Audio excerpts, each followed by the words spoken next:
수학은 이렇게 미세한 계단을 조금씩 올라간다고 생각하면 됩니다. 이렇게 하나의 개념을 익힐 때마다, 하나의 개념을 아이가 이렇게 느낌으로 올 때마다 수학적 사고력이 조금씩 이렇게 상승되어져 가는 거거든요. 우리 아이가 고3이 되었을 때 고3 수준의 사고력에 도달해 있어야 됩니다. 근데 사고력이라는 게 바닥에 있던 것이 어느 날 점프해서 위로 뛰지 않거든요. 하나의 개념을 내가 터득한다는 것 자체가 내가 눈으로 확인할 수는 없지만 우리 아이가 생각을 했다는 겁니다. 생각을 하는 순간 뇌의 이런 것들이 연결되어지면서 사고력은 조금씩 성장을 하거든요. 근데 크게 도약하는 3번의 기회가 있습니다. 첫 번째가 언제냐 하면은 초등학교 1학년 수 개념을 익히는 단계입니다. 우리 인류가 사과 2개의 이와 이틀의 이를 깨닫는데 수천 년의 시간이 걸렸다고 그러거든요. 지나침이 없는 말이라고 생각합니다. 우리 아이들이 사과 5개도 오고 귤 5개도 오고 하루 이틀 사흘 나흘 닷새의 오도 오라는 것을 느낌으로 깨달을 때까지 수없이 많이 반복을 해야 됩니다. 책상에 앉아서 연필로 이렇게 쓰면서 가르치면 공부가 되어버립니다. 노동이 되어버립니다. 놀이를 통해서 어릴 때부터 엄마가 진짜 목이 아프도록 수없이 아이들이 깨달음이 올 때까지 반복을 해야 되거든요. 그걸 깨닫는 순간 아이들은 첫 번째 도약을 하게 됩니다. 인간의 세계로 들어오게 되는 겁니다.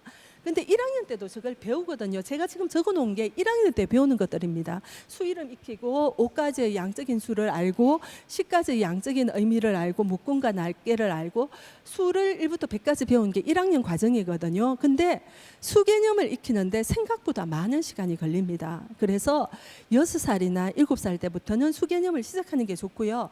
그런데 큰 수는 절대로 접근하면 안 됩니다. 아이들한테 수 가르치라 그러면 애들이 달달달 1부터 100까지를 외우고 있거든요. 그건 필요 없습니다. 1부터 5까지를 알아도 상관이 없습니다. 근데 정확하게 알아야 됩니다. 양적인 의미 알아야 되고요. 이렇게 가르기 알아야 됩니다. 5를 가를 수 있는 방법은 2가지밖에 없거든요. 1하고 4, 2하고 3. 근데 그걸 놀이를 통해서 아이들이 느끼게 만들어줘야 됩니다. 공깃돌이나 바둑돌로 게임하듯이 이렇게 엄마 손에 2개 있네, 이쪽에 몇 개 있을까 이렇게 게임하는 거 아시잖아요. 그걸 통해서 양적인 의미를 정확하게 깨달을 때까지. 초등학교 1학년 들어가면 가르기와 모으기가 나오잖아요. 어머님들 가르기 나오면은 뺄셈으로 하라 그러고 모으기 나오면 덧셈으로 하라 그러거든요. 근데 가르기와 모으기는 덧셈과 뺄셈이 아닙니다. 수를 분해하고 합성하는 연습을 시키는 거거든요. 수를 분해하고 합성했을 때 그 양이 변함없이 똑같다는 걸 알고 난 다음에 덧셈과 뺄셈으로 진입하는 거거든요.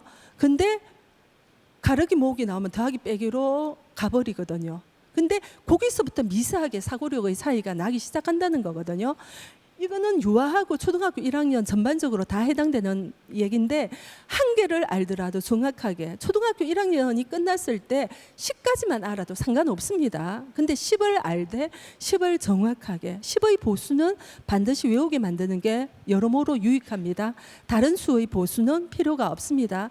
첫 번째 단계 어떻게 수를 자연스럽게 자기가 득도하듯이 잘 깨우치게 만들었냐가 수학적으로 크게 도약할 수 있는 한 번의 기회가 됩니다. 저는 진짜 너무너무 중요하거든요. 아무리 강조해도 지나침이 없거든요. 근데 분수를 배우는 순간부터 어떤 요령이 있어야 되느냐 하면은 이제 6월 달에 3학년들은 분수를 배울 겁니다.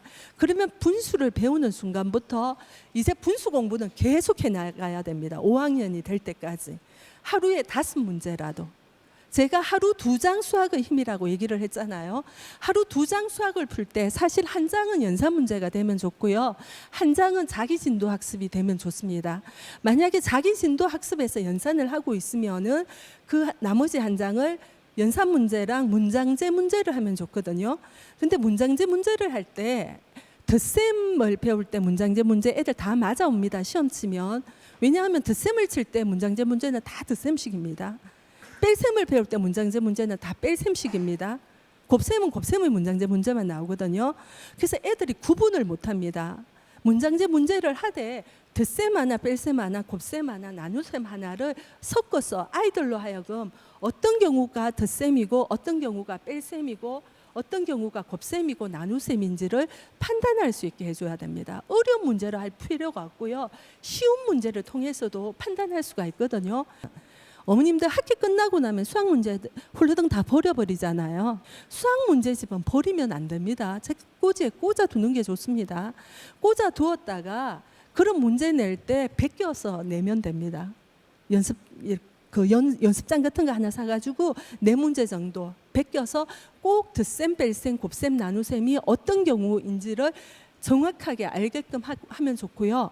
분수를 배우는 시점부터는 어떤 형태로든지 간에 분수의 연습을 단 몇 문제라도 꾸준하게 해 나가서 분수의 감각을 익혀야 됩니다. 분수의 감각을 익히지 않으면은 4학년까지는 따라옵니다. 4학년까지는 따라오지만 5학년에는 반드시 무너지게 돼 있습니다. 감각을 모르면은.